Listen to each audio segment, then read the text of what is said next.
আত্মসমর্পণকারী বৈরী সংগঠন Tripura united indigenous returnees people council তাদের 21 দফা দাবিতে মঙ্গলবার সকাল থেকে আসাম আগরতলা জাতীয় সড়ক অবরোধে বসে। পূর্ব ঘোষণা অনুযায়ী মঙ্গলবার সকাল থেকে চলছে 21 দফা দাবি আদায়ে জাতীয় সড়ক অবরোধ। বিগত সরকারের আমল থেকেই তারা তাদের দাবি পূরণে আন্দোলন করে আসছে। এর আগেও বেশ কয়েকবার সড়ক অবরোধ করছিল তারা, কিন্তু তাদের দাবি পূরণ হয়নি।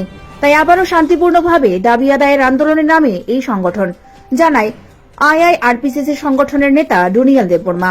এদিকে জাতীয় সড়ক অবরোধকে কেন্দ্র করে প্রচুর পরিমাণে নিরাপত্তা কর্মী নিয়োজিত রয়েছে গোটা বরমুড়া এলাকায়। 21 দফা দাবি নিয়ে আত্মসমর্পণকারীদের নিয়ে বহু দিনের এই দাবি, 4 বার আমরা রোডব্লক করেছি। সেই জন্য আমরা আবার এই 21 দাবি নিয়ে এই রোডব্লকটা আমরা করছি। ওই দাবির মধ্যে আছেন কোর্ট এবং পুলিশ কেস সারেন্ডার পরে গ্রহণ হওয়ার পরে সে কোর্ট পুলিশ করা হয়। এরপরে আছে আমাদের নামগুলো অকবরক নামে, এটা বাংলা নামে হয়ে গেছে, বাংলা হরবে যেন আমরা রোমান স্ক্রিপ্টে সেই এডিটিভ এগ্রিমেন্ট, এটা বহুদিনের এটা সমিতি চলছে, এটা পার্মানেন্ট সলভ হোক। আরও আছে যেন যেখানে আমাদেরকে রিহ্যাবিলিটেশন বা সেন্টার করে দেওয়া হচ্ছে থাকার জন্য, সেখানে জল, রাস্তা, বিদ্যুৎ কোনো ব্যবস্থা নেই, শিক্ষার ব্যবস্থা নেই। এবং ক্লাস 1 থেকে ইউনিভার্সিটি পর্যন্ত আমাদের ছেলে মেয়ে বা সহকারী তাদেরকে সেই সুযোগ ফ্রিতে দেওয়া হোক। এবং যেখানে special economic development package special বলতে কিছু নাই, এই দ্বারা আবার রিভাইজ করে। আর এর মধ্যে আছে আমাদের ইনার পারও আছে, ফরেন ইস্যু আছে আগের মতো।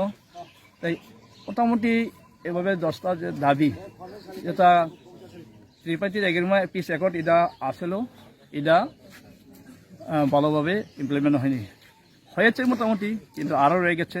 যারা 1-2 করে এসেছেন, ভারতের শান্তির বার্তা পেয়ে রাজ্য সরকার, কেন্দ্র সরকার আহ্বান করেছে যেন তোমরা স্বাভাবিক জীবন ফিরে আসো এবং স্বাভাবিকভাবে থাকতে দাও, স্বাভাবিকভাবে থাকার জন্য সেই কাজটা করব।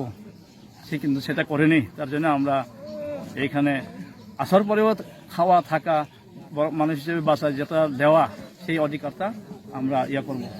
আপনাদের এই রুট ব্লকেজ আজকে কয়টা অবধি চলবে?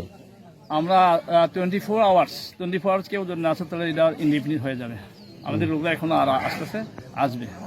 আজকে তো বোর্ড এক্সাম আছে, 10, 12 সিবিএসই টিবিএসই বোর্ড এক্সাম চলছে। যাদের স্টুডেন্টের জন্য কোনো আছে, আমরা আই কার্ড দেখে তাদেরকে ছেড়ে দিয়েছে। শুধু তারা না, যারা অসুস্থ, যারা বিয়ের, তাদেরও আমরা ছেড়ে দিয়েছে। অনেক আমরা তাদেরকে আগে বলেছেন যেন প্যানিক না হয়, আমরা সেই এসব ক্ষতি না হয় সেভাবে আমরা তাদেরকে ছেড়ে দেওয়া হয়েছে এক এক করে। আজকে আপনাদের গভর্নমেন্টের সঙ্গে কোনো আলাপ আলোচনা হয়েছে? আমরা দিয়েছি, তারা না আসলে তো তাদের ব্যাপার, আমরা দাবি আমরা করবো, তাদের গাফিলতা। আরো বড় আকারে আন্দোলন হবে। একদিনের জায়গা প্রিপারেশন নিয়ে আমরা লাগলে 1 মাসের জন্য প্রিপারেশন নিয়ে আমরা আন্দোলন করব। এটাই আমাদের এখনো আলোচনা চলছে। Bureau report, Dharmanagar news online.